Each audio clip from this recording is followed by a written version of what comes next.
Salut à tous, c'est Chris, vous êtes sur Astrofécon. Aujourd'hui, je suis avec un invité qui s'appelle Major. Bonjour. Je travaille dans les nouvelles technologies avec les entreprises et les particuliers pour qu'ils se développent sur Internet avec la blockchain, l'intelligence artificielle, les crypto-monnaies, etc., etc.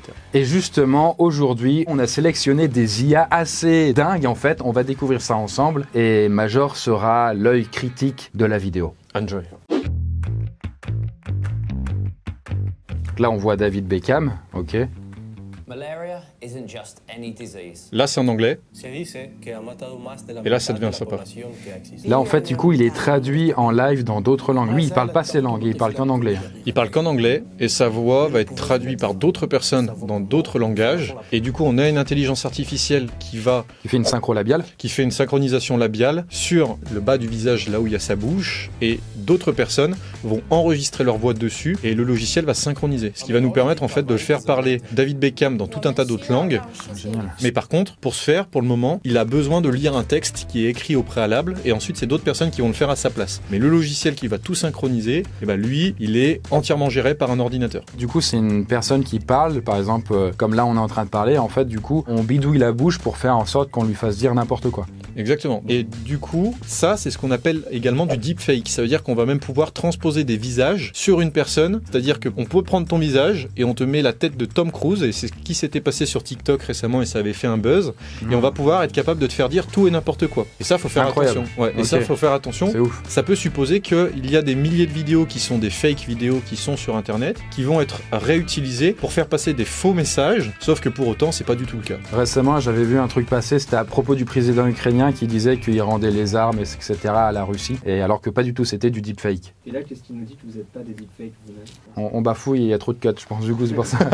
C'est suspect, hein. Ça c'est le guet-apens. Hein. Et du coup, ce qui est intéressant par rapport à ce que tu dis, c'est que dans le futur, si vous voulez être formateur, mais que vous avez la flamme d'être devant la caméra, eh bien, elle pourrait faire tout le taf à votre place.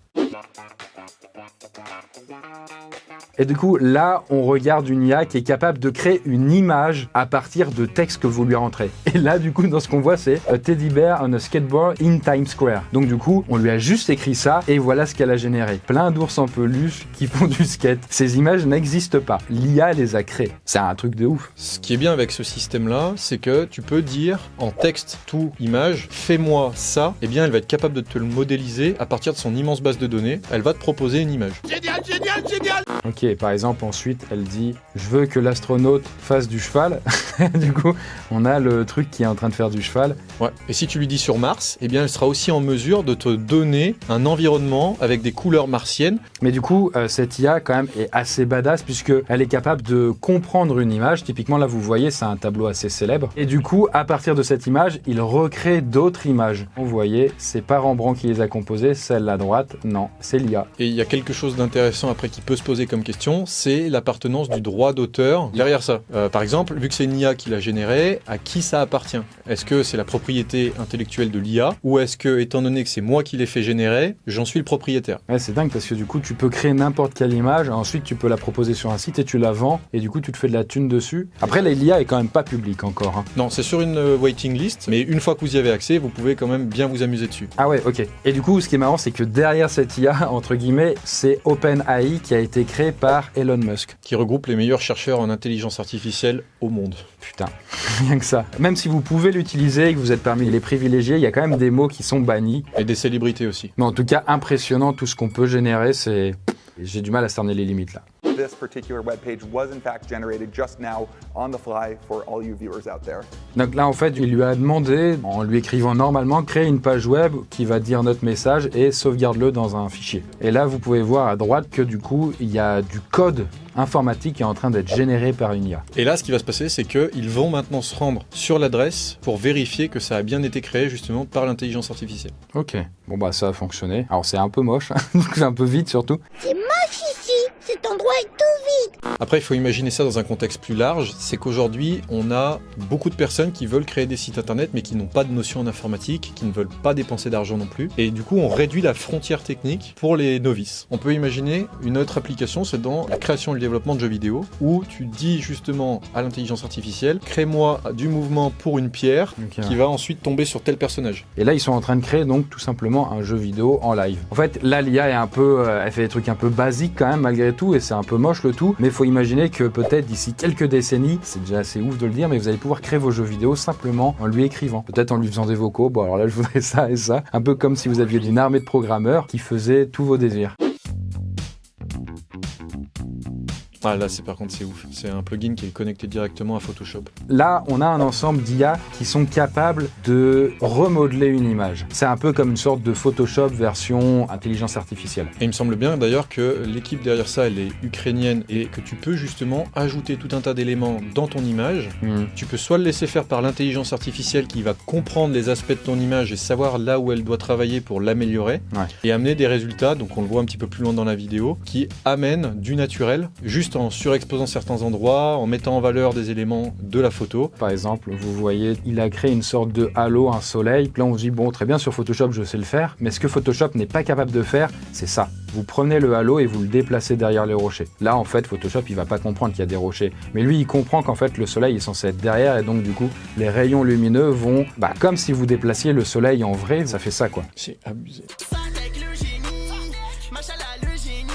Là, en fait, vous avez une image de base avec ce ciel et l'IA a été capable de supprimer pour faire un ciel plus nuageux. Dans l'IA, il y a plusieurs types de ciels qui sont disponibles. Vous pouvez créer le vôtre ou vous pouvez récupérer des modèles déjà existants. Là, on parle d'une mariée, donc il faut forcément que ça soit bien éclairé et bien dégagé. Mais si vous vouliez donner une ambiance un peu plus ténébreuse parce qu'il y aurait de l'orage, eh bien, c'est aussi possible. Ok. Peut-être les fonctionnalités de Photoshop d'ici un proche futur permettront ça.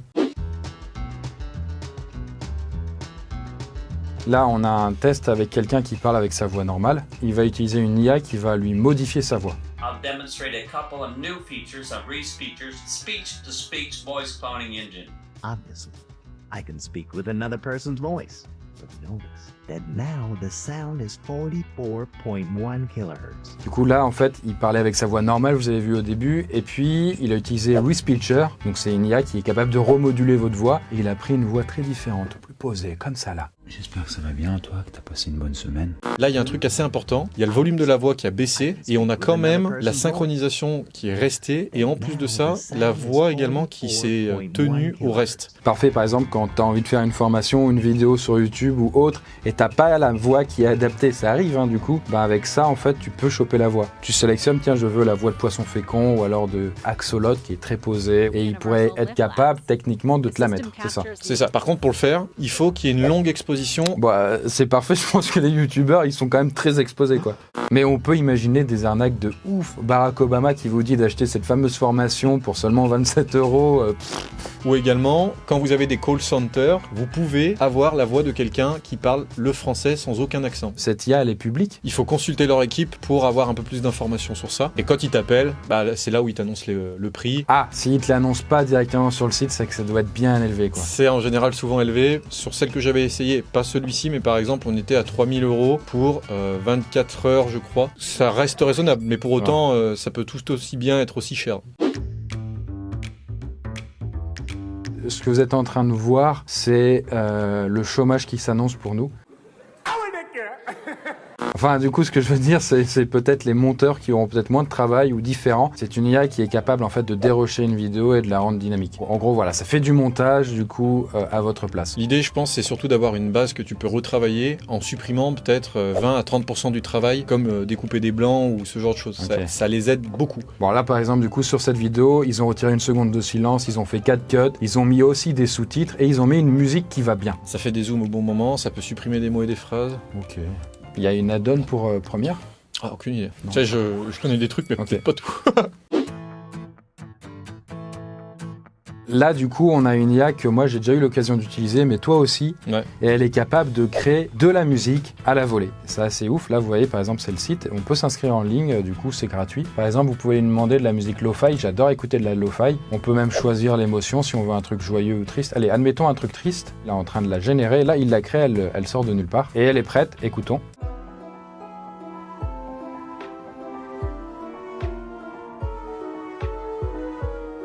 Alors c'est chaud parce que c'est du lo-fi, mais en même temps dans un style chinois et triste. Du coup voilà. Mettons une musique un peu épique qu'on pourrait choper dans un film. Par exemple, on va dire un truc joyeux. Là, il est en train de la générer.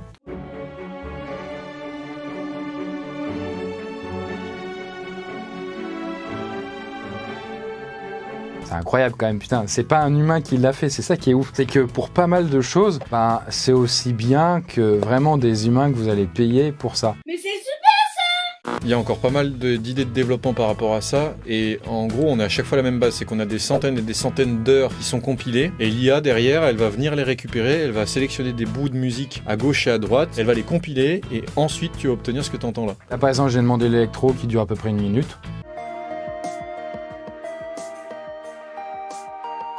C'est assez fascinant quand même. C'est ouf parce que parfois on entend des trucs, on se dit on pourrait voir ça dans des jeux vidéo ou même des films, des bandes annonces pour l'utiliser sans souci. Un truc avec Aiva aussi qui est intéressant, c'est qu'il y a des personnes qui sont parties de ce logiciel pour faire des musiques lo-fi et ensuite ils l'ont distribué sur Spotify, Deezer et tous les médias que vous connaissez comme ça, et ils font entre 15 à 50 000 euros pour les écoutes de musique en lo-fi. Par mois ? Par mois, ouais. Sur YouTube et tout ça. Donc après ça peut aussi donner lieu à des idées de business. Bah putain dit.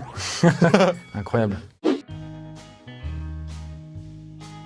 Là, on a une IA qui est capable de recréer un paysage à partir d'un vieux dessin de merde que vous lui faites en live. Regardez le mec, il a fait des gros points avec des couleurs. Et du coup, là, à gauche, on a une palette où il dit tiens, là, ça va être de l'herbe, là, ça va être du ciel, de l'eau, ok. Et l'IA te le crée en live. Comme d'habitude, on a la base où faut indiquer quand même à l'intelligence artificielle ce que tu as. Ouais. Et on serait capable de créer l'ancien fond d'écran de Microsoft, l'emblématique fond d'écran, rien qu'avec cette IA. Et alors du coup, qu'est-ce qui se passe? Parce que là, c'est quand même des paysages réalistes. Je me dis, qu'est-ce qui se passe si on lui met un truc bizarre, genre une montagne qui est dans le ciel, un fleuve qui coule à l'envers, des trucs comme ça? Alors au début, ça va donner des choses qui sont complètement randomisées, mais comme on le voit là sur les images, tant qu'elle n'est pas capable de vraiment discerner de quoi on parle, eh bien, elle va faire des essais. Et au fur et à mesure que tu vas améliorer ton coup de pinceau ou les éléments que tu vas ajouter à l'image, eh bien, elle va essayer de trouver quelque chose qui s'approche de la réalité et qui est possible. Ah ouais, là du coup, par exemple, le Mont Saint-Michel, elle te le met dans l'eau. Ah oui, ok, très bien. Et donc du coup, elle le fait flotter. Le château dans le ciel. Voilà. Bah, château dans le ciel, ouais. Là, elle rajoute un élément dans le sol. Ah ouais, des montagnes pour montrer que ça.